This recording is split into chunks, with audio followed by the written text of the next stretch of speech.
George Lucas wanted to do Flash Gordon at a time before he was George Lucas, and he couldn't afford the rights. So he invented his own version of Flash Gordon and called it Star Wars. And the success of Star Wars induced Dino, who did have enough money to buy the rights, to think, well, I'm going to do Flash Gordon. He went to Fellini first, and Federico said, oh, Dino, of course, and then disappeared. And he would, and then it turned into, as I say, a British production. I met Nick Roeg years before Flash Gordon, and we always wanted to work together. I had a big picture one year called Into the Dragon, and he had a big picture that year called Don't Look Now. And one of the things you do with your success is you tell your agent who you want to meet. And that was how I got introduced to Nick. I used the cachet of my success, and we hit it off immediately. And he was the coolest dude on the planet at that moment. He really was. And he asked me to rewrite The Man Who Fell to Earth. I said, it's a big job, I think that, I'd want to change it. He said, I don't want to change it. I just want you to make it more American, put in some slang. When the limousine driver comes, he says, I'm here to collect so-and-so. What do you say in America? Well, you pick them up. I'm here to pick them up. He says, that's what I want. That's all I want. And I said, no, Nick, you want an American? And I was a really arrogant, smart-ass screenwriter, self-defense in Hollywood. So I was so arrogant that I said, okay, well, American, I would start with a title page. We call it The Man Who Fell to Earth. Change that. Change it to what? I said, Splat. He says, all right, we'll drink. And then the next year, a couple years later, he called me from London. He was in Claridge's. He says, I'm here with Dino, and how about we write a movie for him? And I said, hey, just tell me where and when. Oh, what's the movie? He says, it's Flash Gordon. I think he was quite interested in expanding his feelings about space. What I think he didn't get so much was science fiction, in terms of cartoon science fiction, comic strip science fiction. But I can see why he wanted to do it, because of the whole expanse of the possibilities of the film. He was the last great director from the 60s, from that era, who hadn't done a Hollywood picture. And that was Nick's impetus. I wanted to be arty-farty, with him in London, and he was going the other way. He wanted to make a Hollywood picture. I think he saw in Flash Gordon something that he could maybe change from the normal space movie. It was, obviously one of the first sort of comic cuts type of films. And I think Nick was interested in putting his particular stamp on it. Then we had to figure out why we were doing this, because it's a comic book, And in the Sunset Marquis Hotel, in Nick's room, there are 2 twin beds. Between the twin beds is a pile of comic books, Flash Gordon comic books, 3 feet high. Nicholas Roeg is lying on one bed. Michael Allen is lying on the other bed. And we are reading these comics, trying to figure out what to do with this story. Throwing the comic books across the room to each other and laughing and talking about what are we going to do with this? And from there, epiphanies ensued. And it turned into, we realized that it was Adam and Eve being chased by a jealous God across the universe, right? Because Flash Gordon was the most popular comic strip in the 30s, during the Depression, when nothing was working. Science was supposed to change the world, and not even science could alleviate the Depression. It took politics, it took Roosevelt, it took all kinds of, it took World War II, really. So science was not working. God was a villain, because how could he let this happen? And this is how our story evolved into, it became like a biblical epic. And in our script, Ming is depopulating the universe, world by world. And this was going to be really sexy, because he would wipe out whole worlds, except for the one woman that he could choose of the whole population. And then he would repopulate that world in his image with her.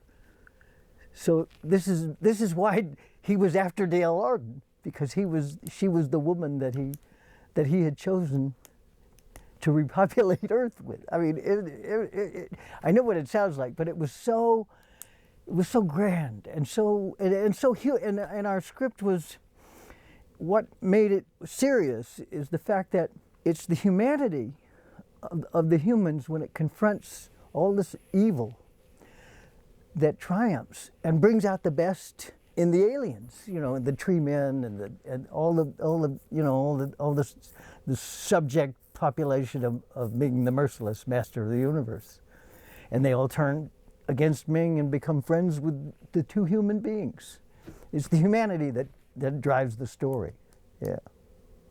I got the impression from the feedback I was getting at the time that Dino was a little concerned about the direction Nick was taking the movie. He would say things like, we need more jokes. If we can't laugh, we might as well suicide ourselves. Nick, this is too serious, right? And that was the beginning of the hint of what was to come. Yeah. I think the problem was that Dino wanted a full-on cartoon and Nick wanted this social explanation of dystopian living and the relationships of people. At that time, it was before big extravaganza productions. And the first draft was budgeted at $25 million, and Dino hit the roof, and we had to rewrite for the budget. So we cut out the whole second act, where Dale is kidnapped into another kingdom, you know, and Flash has to go rescue her and all. We had to cut that and rewrite for the budget. Yeah, I mean, it was very difficult to understand the dynamics between Dino and Nick. You know, Dino was a big producer. He'd done an awful lot of films. He obviously liked Nick, or he wouldn't have employed him in the first place. He always told me, whenever we're with Dino, just be quiet, because he would hold for, you know, he was the auteur. And I can tell you this was his integrity. If you worked for Dino, for Nick, you were in his army, and he defended you to the death because you represented his authority over his own project. In the movie business, somebody gives you a problem and they say, do you want to make this movie or not? You do it my way or your way. And Nick never made that was why his movies didn't make as many movies as maybe he should have or could have. But Nick never backed down. Nick was an artist. Dino was intimidated by Nick. And his criticism of Nick was that he was a genius, and he didn't want a genius. Right? He wanted somebody who, you know, like John Huston, you know, direct the Bible, a great director, but you know, knows how to play the game. He had a super office in Park Lane, and it was the classic intimidatory office. His office with the big windows facing onto Park Lane, and he had his desk slightly higher than the floor, right in this big bay window with the light behind him. And you came in, and then there was nothing, just this dark floor, and him up there with the light behind him. And you thought, oh my God, what have I gone to? Dino was a major guy. He was, you know, I mean, it was fun, because all of a sudden, let me put it this way, okay? When you hang around Hollywood, you meet all kinds of people. Frank Lloyd Wright said that the North American continent is tilted and everything loose slides to LA. And everybody goes out there to make themselves up, to invent themselves as a screenwriter or you know, it's a one-horse movie town. But he could talk to you and he knew what you wanted. And that was his genius. He could read people. I said, what do you think is a successful person, Dino? He says, you find what you can do best and don't do anything else. I'm hiring you to write the script. I'm hiring somebody else to sweep the floor. Except he couldn't live by that. He had to sweep the floor. He had to write, you know, he had to meddle in everything. And he played people against each other.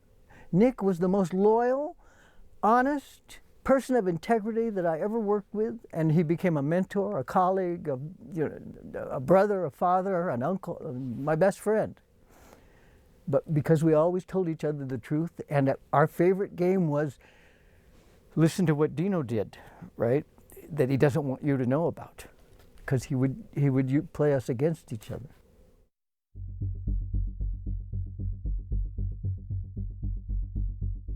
I just went for an interview, and we simply talked about what I'd done. It was really talked nothing about the film. It was obviously just sizing me up.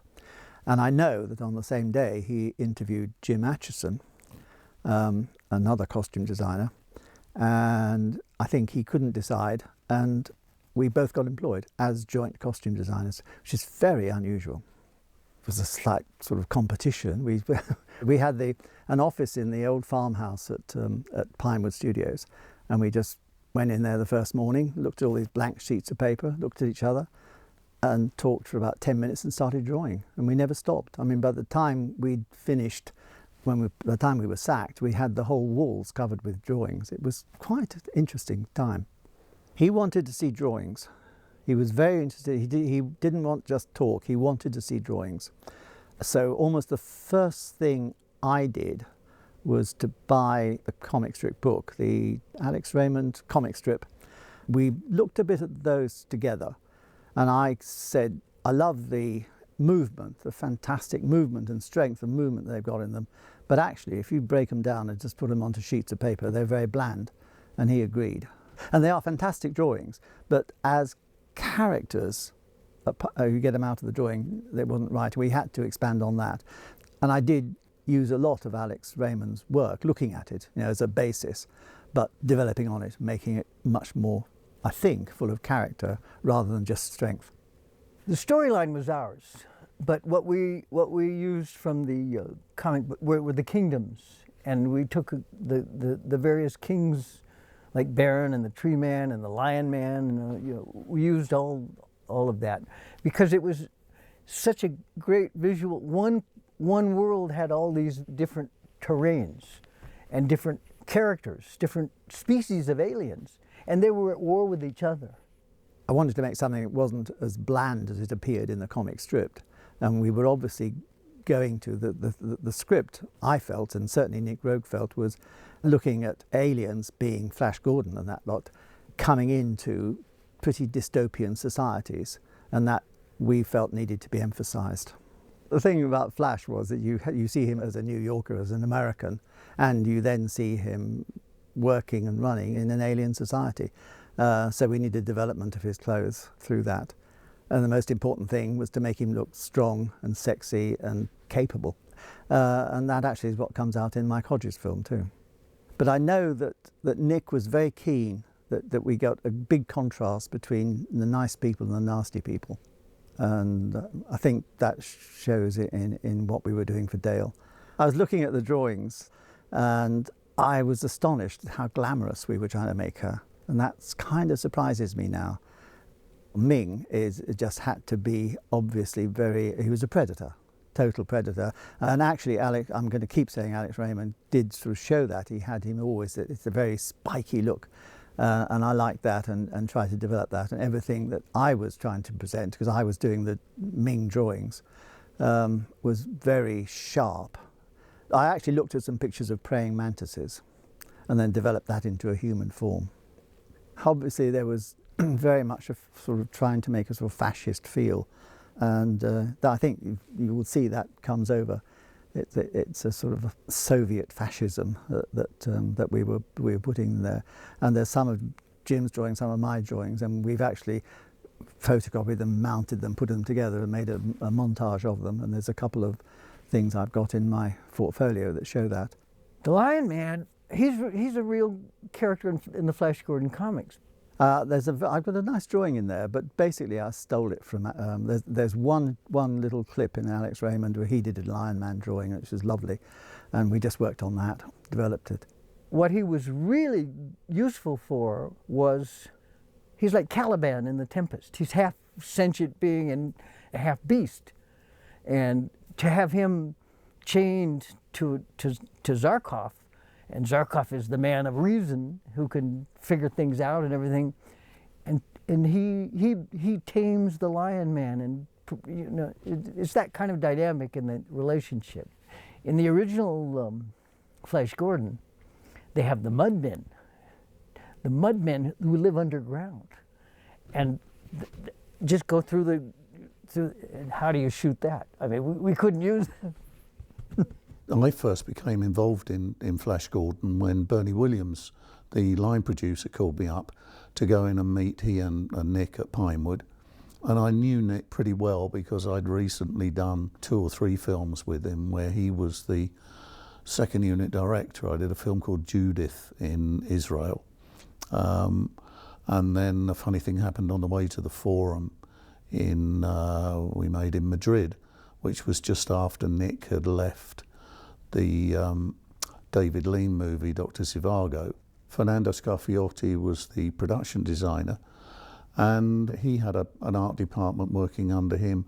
Fernando was coming up with a lot of great concept art of what the sets were going to look like, a lot of which would have involved the effects and what we did. I mean, I can remember one huge set which was like a huge Roman baths, and we were talking about running water and steam and all those sort of different things, which I think had it all come together in that at that time, it would have ended up being a really interesting movie. I suppose that a good description of how Nick wanted to do it was, I said to him one day, Ming's spaceship, you know, how do you see that? What do you want to see? And he thought for a moment and he said, well, he said, I see it as a heaving mucus-covered placenta, which struck me as a little odd. And I sort of left that one die for a while. I thought we'd just wait and see what else came out the woodwork. But that was one of the favourite memories for me. We were really working out how we were going to do everything, how we were going to do the spaceships and the fighting, what the weapons were going to look like. And we were trying to use conventional weapons and put a Flash Gordon type spin on them. We were preparing things and showing Nick, getting him down, just to try and steer things into the direction that we felt he wanted to go, and give us a clear sort of pattern of work so that we could work out exactly what we had to do. But we limped along for about 3 months, and then suddenly we heard that they were stopping the film to reconsider its direction.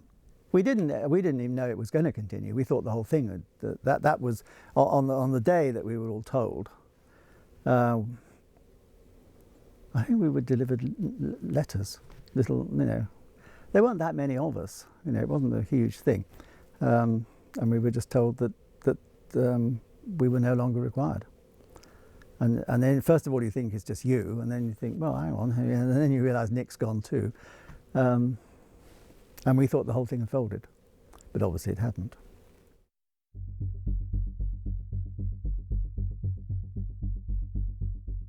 I did 4 drafts with Nick over a year, and then he left. And I stayed on. Nick, it was heartbreaking because I didn't know, also I didn't know how the story was about to change with a new director, and it was kind of my project now, you know. And Nick had, you know, maybe he didn't mean it, but he says, stay on and take care of our, you know, take care of our baby. Bernie rang me to say that the film was back on again with Mike. I didn't know I'd never worked with Mike Hodges, but then he said Dino wanted to send an effects man that he'd used on King Kong, an American effects man called Glenn Robinson, over to overall supervise the effects on the picture. And my reaction at the time was, well, the last thing you need is two supervisors, and I don't work under other supervisors, so I'll step back and get somebody else, and that was it as far as I was concerned. Mike Hodges was a real curious choice, but I think it was a practicality, you know. I didn't know what was secretly in the works, because all I saw was when we got to Twickenham, Dino threw this incredible press banquet in a soundstage with the storyboard, images from my script as big as a movie screen, lining the walls of. And I walked in, and there was I was never so honored in my life. Dino introduced me and said, "This is Michael. He is Flash Gordon." I couldn't believe it. We had lunch. There was a huge banquet. Somebody sits down next to. He says, "No, that's Michael's seat." Wouldn't let me go all day long. I'm thinking, what? So finally, we get back to where he's rented in Curzon Street. He had an apartment. Closes the door and he says, "I don't want you to work with Mike Hodges on the script. I don't like his vision. I don't, he's too little. He's a good director, but no story." So I said, "Okay, I'll have to tell him. He says, "You say whatever you want, but I'll tell him." And then he says, "And I want you to work with Lorenzo Semple." I said, "Not yet. Let me finish this." I was working on polishing all of this. It was still, I was writing on airplanes. I was so conversant with the story and dialogue, and I would write scenes on napkins, in Pan Am. That's how long ago it was, Pan Am. And he said, "Okay, all right, finish this draft, and then you and Lorenzo," because I did not want to work with Lorenzo Semple. Lorenzo Semple is a cartoon expert. His TV Batman was just camp kitsch, which is what Flash Gordon became, a camp kitsch cultural icon. But it's still not the Bible that Nick and I wanted to do, right? It was like they made a cartoon of the Bible. And that was always my heartbreak. Aside from losing Nick. Nick was the first, that was so painful, but the way the movie turned out was, I got my name on it, but it's not I thought it was a lot more, can I say, comic-y than the one we were entertaining or the one we were looking at making. And, it's probably why, it became a bit of a cult movie. It's still an interesting movie to watch. And I think, with Nick, he just moved on to the next project. For me, it became an act of cowardice, because it became a camp kitsch joke over the children's heads, adults winking at each other about how funny and cute this is, when the real point of it all is kids learn their morality from comic books, right and wrong, who's good, who's bad, and how good has to triumph over evil. And it's not to be winked at over their heads, And that's the way I always felt about what happened with Flash Gordon. It has to be a spectacle. My God, it's beautiful colors, though. I mean, oh my God. But that's because Dino's favorite color was red. He wanted everything red. And if I can share this with you, because Nick means so much to me. In the movie Titanic, there's this scene where she takes the jewel off of her neck and drops it back in the ocean. Well, one night, Nick never called me. I always called him. one night I'm living in New York, and it's the middle of the night. I mean, it's got to be, I don't know how late it is in London, and it's Nick. And he says, have you seen the Titanic movie? And I said, no. He says, oh, there's something in there they stole from us. And ours is so much better. Because our favorite thing from our Flash Gordon is a scene where Zarkov and Dale Arden are confronted by Ming the Merciless. He goes to Dale, and Dale is crying. And Ming pulls out this needle and puts it up to her eye and threatens her with it. But it's really just a needle to catch her tear. And then he performs his magic science with, you know, he's got this like a cannon that shoots a laser and ignites this little tear into a sun. And then he puts it around her neck as a jewel. Zarkov goes crazy. That's fusion. That's fusion. You know, we could use seawater and power the whole planet. And Ming says this. This will give you a flavor of what we wanted. Ming says, you speak so grandly of Earth's oceans. See what I do with a single tear. And that's what Nick was talking about. We always shared that tear with that, you know. And then Nick and I, because it was so painful, Nick and I we were not in contact for many, many years. And then later on, we got back together. We worked on several projects. I was commuting to London again, and in fact, I moved to Spain to be close to Nick, and we did, I think, five more projects, and we never discussed Flash Gordon. It never came up.